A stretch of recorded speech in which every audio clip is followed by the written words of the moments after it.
today we will do risk management concepts, but there are few things about security management which is important, and we'll be covering that. One of the most important part of managing security is also to manage uh, a company's personnel security policies. That means the security policies related to the employees who are there going to carry out the organizational objective. That means who will be working in your organization. And if you look at security management, actually, still it is the people who are the weakest link, because the attackers will always try to find the easiest vulnerability which can be exploited first. Okay.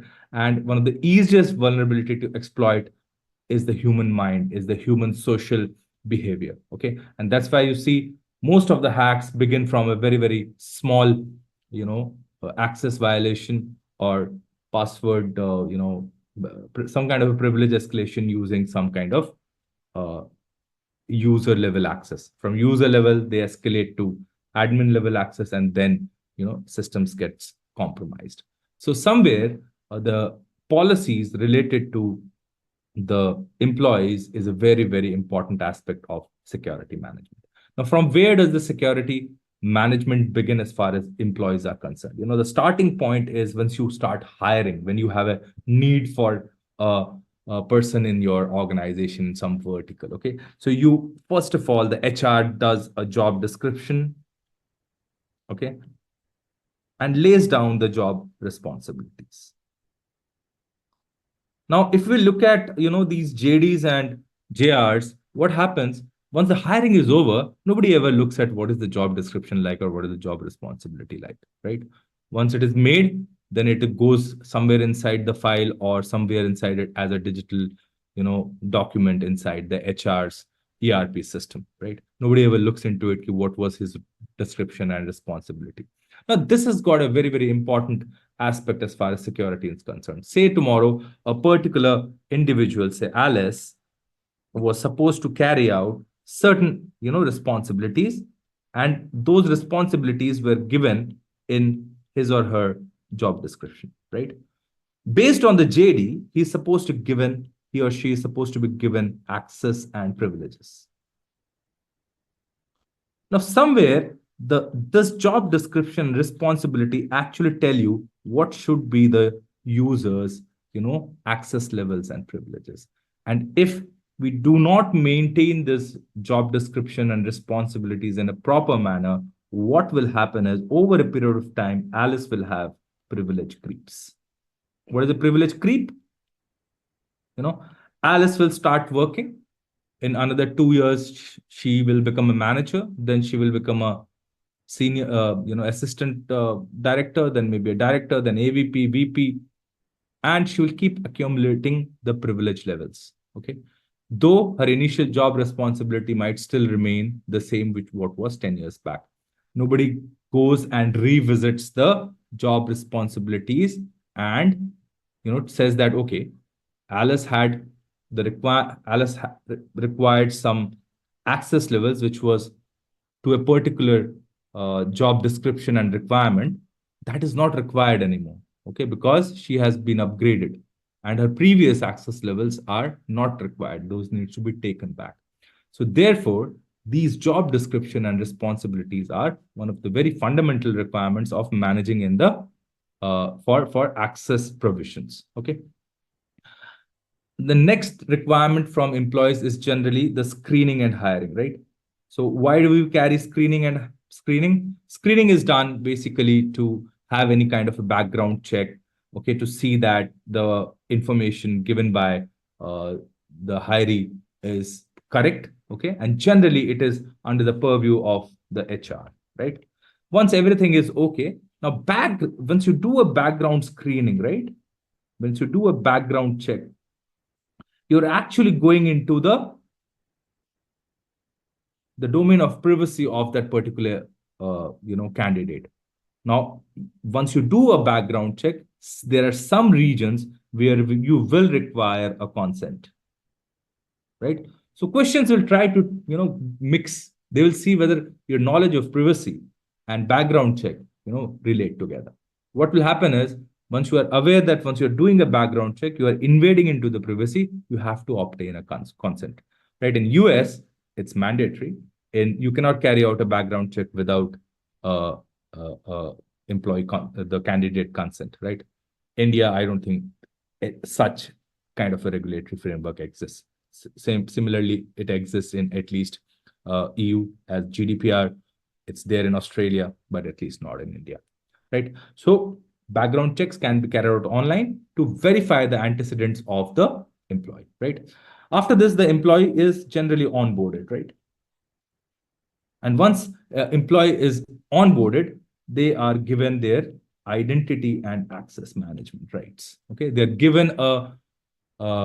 they are given a enterprise or organizational identity that may be in the form of a physical, card. They are enrolled in the organization's identity and access management systems. There is an enrollment process which takes place, right? The candidate provides some kind of documents. You generally provide your PII data. Now this PII data is saved by the HR. Okay. Therefore, organizations also are responsible to store the PII of the candidates, in a secure manner as per the law of the land, right? So once the employee is hired, his or her access and identity has been created, the first thing that is done is the employee is given least privileges. What are the least privileges? Least privileges is, the minimum amount of rights or access privileges which the candidate or the hiree requires to do his task. And that task is coming from job responsibilities and job description, right? So this is very important that whenever you are giving certain privileges, those privileges has to be as per the job description, as per the job responsibilities, and they should be the minimum, least amount, which he or she needs to carry out his or her task. Okay. At times, organizations give, security. They what do you call it? Zero access, no privileges. Okay. So the moment you have, what at times what happens, organizations provide a identity, but then you go and swipe your card, it doesn't work anywhere because you have not been given. So it is default, you have been given zero access. Okay. That is also a good system. But then in that case, you have to start, then what happens is the HR starts, coordinating with each and every department where the candidate requires the access, and then the access is provisioned, and that is also a good practice. Now, once the employee comes on board, they are supposed to sign an AUP, okay, acceptable use policy. Okay, most of the organizations do that, right? We sign acceptable use policy. What is an acceptable use policy? An acceptable use policy is a policy wherein you adhere to the requirement of the organizations and use the organizational assets in a secure and as per the policy laid down by the organization, right? So that is why you do a sign a AUP. Generally, AUP is in the purview of HR.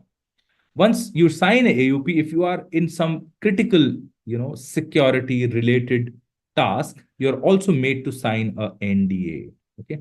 What is an NDA? NDA is a non-disclosure agreement. Okay. A non-disclosure agreement is signed by organizations from employees so that you do not go and start spilling the beans once you have left out of that organization. It's basically a legally binding documentation upon you that whatever secrets you have learned over the period of time in that organizations, they might be IP, intellectually property, they might be, trade secrets. Okay, whatever you have learned, you are not going to expose this information to once you leave out of the organizations. Generally, NDA is revisited once the employee is terminated or he leaves, right? So once you are leaving, the HR will tell you that please be we are trying to show you that this is the NDA. Do not violate the NDA, right? Okay. Now what happens at times? Okay, we see that employees go rogue. Happens. I've seen it it's very often, right? You fired someone, they went and in anger, they, hacked your system back, right? They retained the privilege access because there was no major coordination in the organization and somebody did not remove the person who was fired their access privileges, right?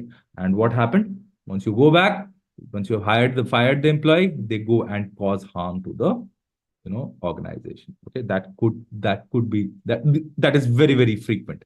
Now in mature organizations who have very, very defined processes, once employee is terminated, the access is removed just before the employee is terminated, so that they may not be able to cause any kind of harm to your internal systems, right?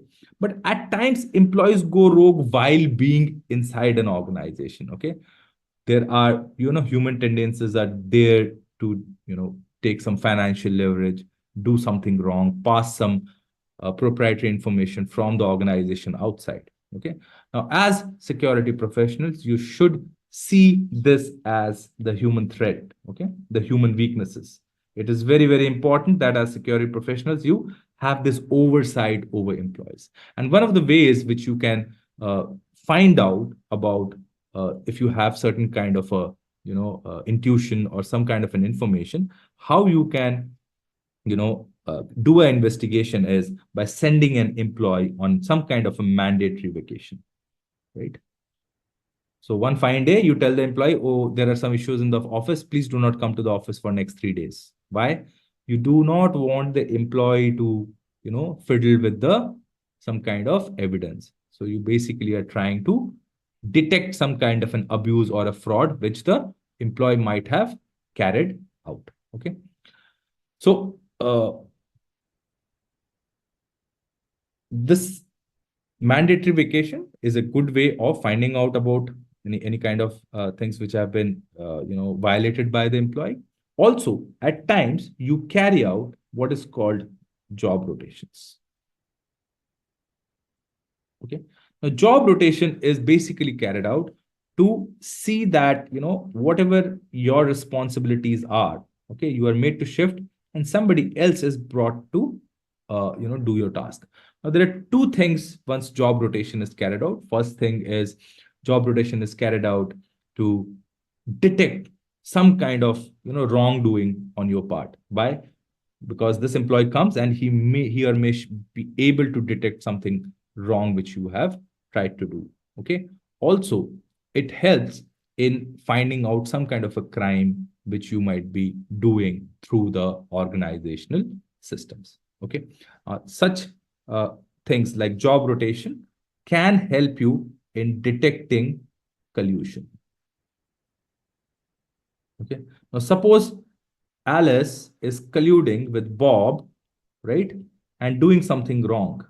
Okay, once you do a job rotation and Max comes on Alice's system, Max may be able to detect collusion between Alice and Bob. Okay, so these are administrative procedures carried out in organizations to keep collusion in check. Now these are also preventive controls. The moment our employees know that job rotations do take place, mandatory vacations are done, employees will try not to do any kind of collusion, right? Okay, one technique by which you can monitor user behavior are by some kind of analytics which is called UBA and UEBA. Okay, UBA is user behavior analytics and UEBA is user and entity behavior analytics. Okay, both are generally same, right? They basically tend to the UBA just sees your behavior. What is it that you are scrolling? Okay, which files are you visiting, which websites are you going, what kind of data you are dealing with, are you trying to access data which you are not supposed to access. UEBA also adds the user plus the entity. The entity means the system which you are using, right? The endpoint which you are using. Okay, it might monitor your keystrokes. It might monitor your network data. Okay. Now, UBA and UEBA are generally installed on organizational endpoints. UBA and UEBA, the moment you try to put it on BYOD, that means bring your own device, and you try to UBA and UEBA, try to put these analytics softwares on. Thank you for watching. Don't forget to subscribe our channel.